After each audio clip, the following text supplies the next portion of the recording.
नमस्कार, सुलेख कहानियाँ में आपका बहुत-बहुत स्वागत है। आज मैं लेकर आई हूँ आप लोगों के लिए मुंशी प्रेमचंद जी की कहानी दो भाई। प्रातःकाल सूर्य की सुहावनी सुनहरी धूप में कलावती दोनों बेटों को जांघों पर बिठा दूध और रोटी खिलाती। केदार बड़ा था, माधव छोटा। दोनों मुंह में कौर लिए कई पग उछल कूद कर फिर जांघों पर आ बैठते और अपनी तोतली बोली में इस प्रार्थना की रट लगाते थे जिसमें एक पुराने सहृदय कवि ने किसी जाड़े के सताए हुए बालक के हृदयोद्गार को प्रकट किया है। देव देव घाम करो तुम्हारे बालक को लगता जाड़। माँ उन्हें चूमकर बुलाती और बड़े बड़े कौर खिलाती।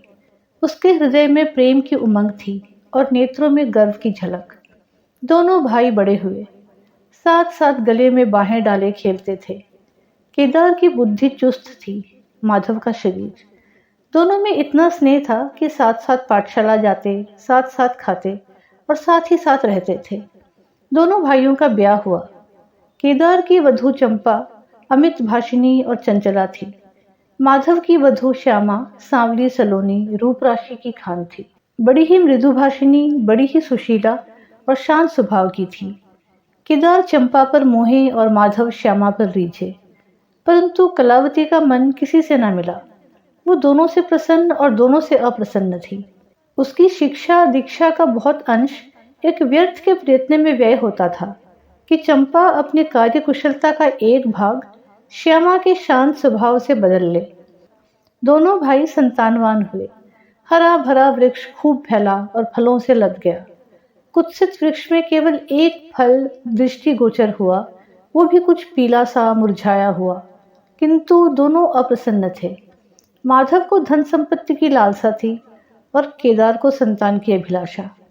भाग्य की इस कूटनीति ने स्नेह स्नेह द्वेष का रूप धारण किया, जो स्वाभाविक था। श्यामा अपने लड़कों को संवारने सुधारने में लगी रहती। उसे सर उठाने की फुर्सत नहीं मिलती थी। बेचारी चंपा को चूल्हे में जलना और चक्के में पिसना पड़ता। ये अनीति कभी कभी कटु शब्दों में निकल जाती। श्यामा सुनती, कुड़ती और चुपचाप सह लेती, परंतु उसकी ये सहनशीलता चंपा के क्रोध को शांत करने के बदले और बढ़ाती। यहाँ तक कि प्याला लबालब भर गया। हिरन भागने की राह ना पाकर शिकारी की तरफ लपका। चंपा और श्यामा समकोण बनाने वाली रेखाओं की भांति अलग हो गई।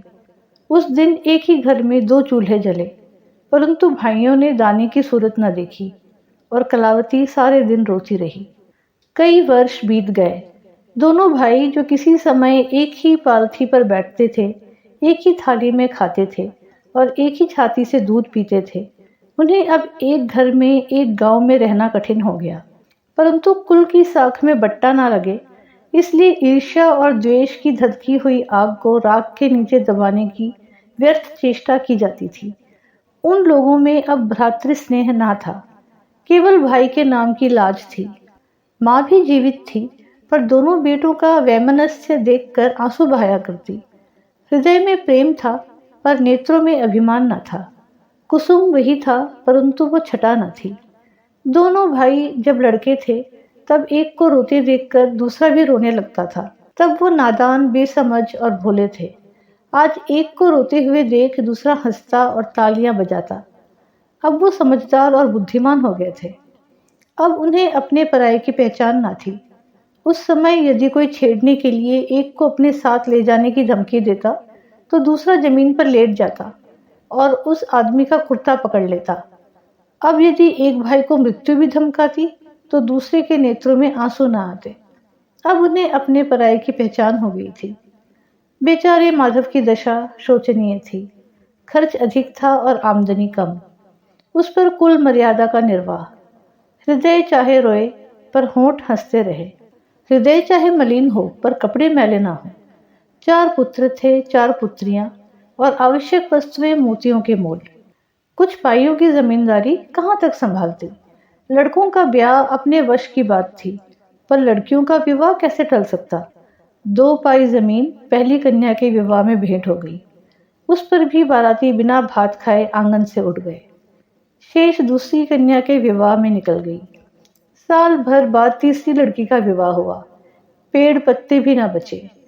हाँ, अब की डाल भरपूर थी, परंतु दरिद्रता और धरोहर में वही संबंध है जो मांस और कुत्ते में।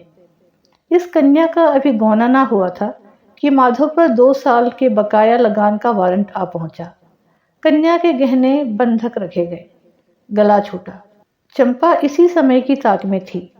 तुरंत नए नातेदारों को सूचना दी, तुम लोग बेसूध बैठे हो, यहाँ गहनों का सफाया हुआ जाता है। दूसरे दिन एक नाई और 2 ब्राह्मण माधव के दरवाजे पर आकर बैठ गए। बेचारे के गले में फांसी पड़ गई। रुपए कहाँ से आवे? न जमीन, न जायदाद, न बाग, न बगीचा। रहा विश्वास, वो कभी का उठ चुका था। अब यदि कोई संपत्ति थी तो केवल वही 2 कोठरियां जिसमें उसने अपनी सारी आयु बिताई थी, और उनका कोई ग्राहक न था। विलंब से नाक कटी जाती थी। विवश होकर केदार के पास आया और आंखों में आंसू भर के बोला, भैया, इस समय मैं बड़े संकट में हूँ, मेरी सहायता करो। केदार ने उत्तर दिया, मधु, आजकल मैं भी तंग हो रहा हूँ, तुमसे सच कहता हूँ। चंपा अधिकार पूर्ण स्वर से बोली, अरे तो क्या इनके लिए भी तंग हो रहे हो? अलग भोजन करने से क्या इज्जत अलग हो जाएगी? केदार ने स्त्री की ओर कनखियों से ताक कर कहा, नहीं नहीं, मेरा ये प्रयोजन नहीं था। हाथ तंग है तो क्या, कोई ना कोई प्रबंध किया ही जाएगा। चंपा ने माधव से पूछा, 5-20 से कुछ ऊपर ही पर गहने रखे थे ना? माधव ने उत्तर दिया, ब्याज सहित कोई 125 रुपये होते हैं। केदार रामायण पढ़ रहे थे, फिर पढ़ने में लग गए। चंपा ने तत्व की बातचीत शुरू की, रुपया बहुत है, हमारे पास होता तो कोई बात ना थी, परंतु हमें भी दूसरों से दिलाना पड़ेगा, और महाजन बिना कुछ लिखाए पढ़ाए रुपया देते नहीं। माधव ने सोचा, यदि मेरे पास कुछ लिखाने पढ़ाने का होता तो क्या और महाजन मर गए थे, तुम्हारे दरवाजे आता क्यों? बोला, लिखने पढ़ने को मेरे पास है ही क्या, जो कुछ जगह जायदाद है वो यही घर है। केदार और चंपा ने एक दूसरे को मर्म भेदी नयनों से देखा और मन ही मन कहा, क्या आज सचमुच जीवन की प्यारी अभिलाषाएं पूरी होंगी? परंतु हृदय की ये उमंग मुंह तक आते आते गंभीर रूप धारण कर गई। चंपा बड़ी गंभीरता से बोली, घर पर तो कोई महाजन कदाचित ही रुपए दे, शहर हो तो कुछ किराया ही आवे, पर गवई में तो कोई सेंच में रहने वाला भी नहीं, फिर साझे की चीज ठहरी। केदार डरे कि कहीं चंपा की कठोरता से खेल बिगड़ न जाए। बोले, एक महाजन से मेरी जान पहचान है, वो कदाचित कहने सुनने में आ जाए। चंपा ने गर्दन हिलाकर इस युक्ति की सराहना की और बोली, पर 2-3-20 से अधिक मिलना कठिन है। केदार ने जान पर खेलकर कहा, अरे बहुत दबाने पर 4-20 हो जाएंगे, और क्या। अब की चंपा ने तीव्र दृष्टि से केदार को देखा और अनमनी सी होकर बोली, महाजन ऐसे अंधे नहीं होते। माधव अपने भाई भावज के इस गुप्त रहस्य को कुछ कुछ समझता था। वो चकित था कि इन्हें इतनी बुद्धि कहाँ से मिल गई। बोला, और रुपए कहाँ से आवेंगे? चंपा चिढ़कर बोली, और रुपयों के लिए और फिक्र करो, 125 रुपये इन 2 कोठरियों के इस जन्म में कोई ना देगा। 4-20 चाहो तो एक महाजन से दिला दूं, लिखा पढ़ी कर लो। माधव इन रहस्यमय बातों से संशक हो गया। उसे भय हुआ कि ये लोग मेरे साथ कोई गहरी चाल चल रहे हैं।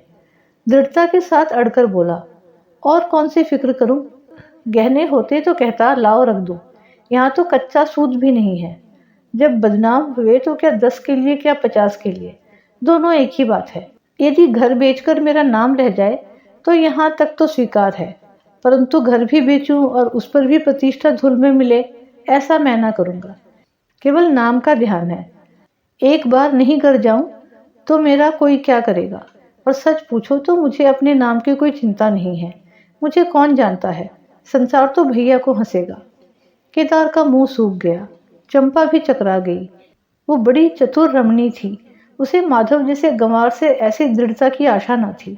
उसकी और आदर से देखकर बोली, लालू, कभी कभी तुम भी लड़कों की सी बातें करते हो। भला इस झोंपड़ी पर कौन 100 रुपये निकाल कर देगा? तुम 125 के बदले 100 ही दिलाओ। मैं आज ही अपना हिस्सा बेचती हूँ, उतना ही मेरा भी तो है। घर पर तो तुमको वही 4-20 मिलेंगे। हाँ, और रुपयों का प्रबंध हम आप कर देंगे। इज्जत हमारी तुम्हारी एक ही है, वो ना जाने पाएगी। वो रुपया अलग खाते में चढ़ा लिया जाएगा। माधव की इच्छाएं पूरी हुई। उसने मैदान मार लिया। सोचने लगा, मुझे तो रुपयों से काम है, चाहे एक नहीं 10 खाते में चढ़ा लो। रहा मकान, वो जीते जी नहीं छोड़ने का। प्रसन्न होकर चला। उसने जाने के बाद केदार और चंपा ने कपट भेष त्याग दिया और बड़ी देर तक एक दूसरे को इस कड़े सौदे का दोषी सिद्ध करने की चेष्टा करते रहे। अंत में मन को इस तरह संतोष दिया कि भोजन बहुत मधुर नहीं, किंतु भर कठौत तो है। घर, हाँ, देखेंगे कि श्यामा रानी इस घर में कैसे राज करती है। केदार के दरवाजे पर 2 बैल खड़े थे। इनमें कितनी संग शक्ति, कितनी मित्रता और कितना प्रेम है। दोनों एक ही जुए में चलते हैं, बस इनमें इतना ही नाता है। किंतु अभी कुछ दिन हुए, जब इनमें से एक चंपा के मैके मंगनी गया था, तो दूसरे ने 3 दिन तक नाद में मुंह नहीं डाला। परंतु शोक, एक गोद के खेले भाई, एक छाती से दूध पीने वाले आज इतने बेगाने हो रहे हैं कि एक घर में रहना भी नहीं चाहते। प्रातः काल था। केदार के द्वार पर गांव के मुखिया और नंबरदार विराजमान थे। मुंशी दाता दयाल अभिमान से चारपाई पर बैठे रेहन का मसवीदा तैयार करने में लगे थे। बार बार कलम बनाते और बार बार खत रखते, पर खत की शान ना सुधरती थी। केदार का मुखारविंद विकसित था और चंपा फूली नहीं समाती थी। माधव कुमलाया और म्लान था। मुखिया ने कहा, भाई ऐसा हित न भाई ऐसा शत्रु। केदार ने छोटे भाई की लाज रख ली। नंबरदार ने अनुमोदन किया, भाई हो तो ऐसा हो। मुख्तार ने कहा, भाई सपूतों का यही काम है। दाता दयाल ने पूछा, रेहन लिखवाने वाले का नाम? बड़े भाई बोले, माधव वल्द शिवदत्त। और लिखवाने वाले का नाम? केदार वल्द शिवदत्त। माधव ने बड़े भाई की ओर चकित होकर देखा। आंखें डबडबा आई। केदार उसकी ओर देख न सका। नंबरदार, मुखिया और मुख्तार भी विस्मित हुए। क्या केदार खुद ही रुपया दे रहा है? बातचीत तो किसी साहूकार की थी। जब घर में ही रुपया मौजूद है तो इस रहननामे की आवश्यकता ही क्या थी? भाई भाई में इतना अविश्वास! अरे राम राम, क्या माधव 80 रुपये का भी महंगा है? और यदि दबा ही बैठता तो क्या रुपये पानी में चले जाते? सभी की आंखें सैन द्वारा परस्पर बातें करने लगी, मानो आश्चर्य की अथाह नदी में नौकाएं डगमगाने लगी। श्यामा दरवाजे की चौखट पर खड़ी थी। वो सदा केदार की प्रतिष्ठा करती थी, परंतु आज केवल लोक रीति से उसने अपने जेठ को आड़े हाथों लेने से रोका। बूढ़ी अम्मा ने सुना तो सूखी नदी उमड़ आई। उसने एक बार आकाश की ओर देखा और माथा ठोंक लिया। अब उसे उस दिन का स्मरण हो आया जब ऐसा ही सुहावना सुनहरा प्रभात था और 2 प्यारे प्यारे बच्चे उसकी गोद में बैठे हुए उछल कूद कर दूध रोटी खाते थे। उस समय माता के नेत्रों में कितना अभिमान था, हृदय में कितनी उमंग और कितना उत्साह। परंतु आज नैनों में लज्जा है और हृदय में शोक संताप। उसने पृथ्वी की ओर देखकर कातर स्वर में कहा, हे नारायण, क्या ऐसे पुत्रों को मेरी ही कोख से जन्म लेना था? उम्मीद है आपको ये कहानी पसंद आई। पसंद आई है तो वीडियो को लाइक और शेयर अवश्य करें और ऐसी ही कहानियाँ सुनने के लिए चैनल को सब्सक्राइब करना ना भूलें। धन्यवाद।